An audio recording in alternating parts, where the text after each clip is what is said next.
వచ్చాడా లేదా? భూమి మీద దిగాడా? భూమి మీద ఏ బస్సులు తీసుకొచ్చి? ఆర్టీసీ బస్సులే కదా మనకిచ్చారా? ఆర్టీసీ బస్సులు ఇచ్చారా అని మిమ్మల్ని అడుగుతున్నా.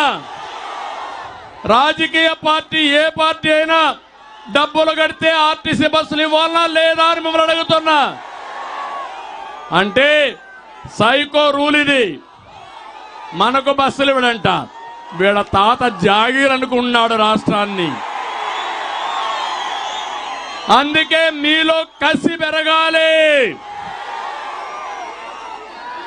ఆయన ఆర్టీసీ బస్సులు ఇవ్వకపోతే మా తమ్ముళ్ళ మోటార్ బైకులు ఉన్నాయి.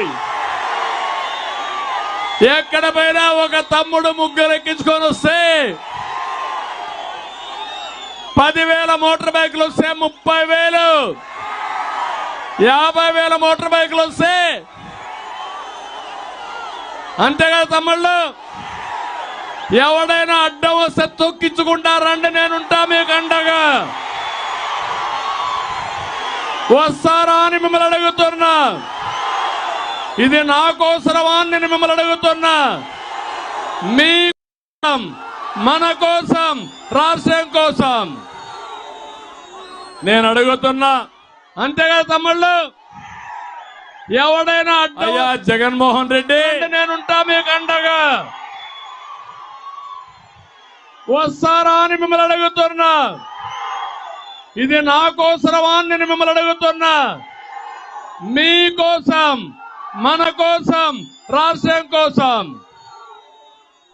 నేను అడుగుతున్నా. ఈ సిద్ధం మీటింగ్ లో అయ్యా జగన్మోహన్ రెడ్డి, ఇరిగేషన్ గురించి ఒక్క మాట మాట్లాడావా? నువ్వు ఒక్క మాట మాట్లాడలేదు. ఒక్క లిఫ్ట్ ఇరిగేషన్ గురించి ప్రస్తావించలేదు. రాయలసీమకు ఏ పెట్టుబడి తెచ్చాడో చెప్పలేదు. నేను అడుగుతున్నా ఇప్పుడు. నేను సిద్ధం అంటున్నాడు. నువ్వు ఓడిపోవడానికి సిద్ధం.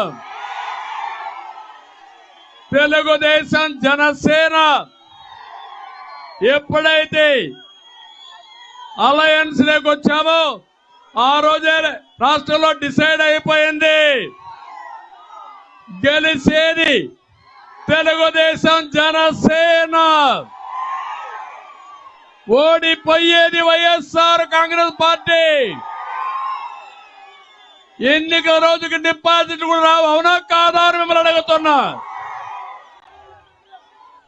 మీరు ఒకసారి చూస్తే సిద్ధమని ఊరూరులో కట్అవుట్లు పెట్టాడు. 1000 కోట్లు ఖర్చు పెట్టాడు. రాయలసీమకి ద్రోహం చేసే పరిస్థితికి వచ్చాడు. రాయలసీమ ద్రోహి ఎవరు?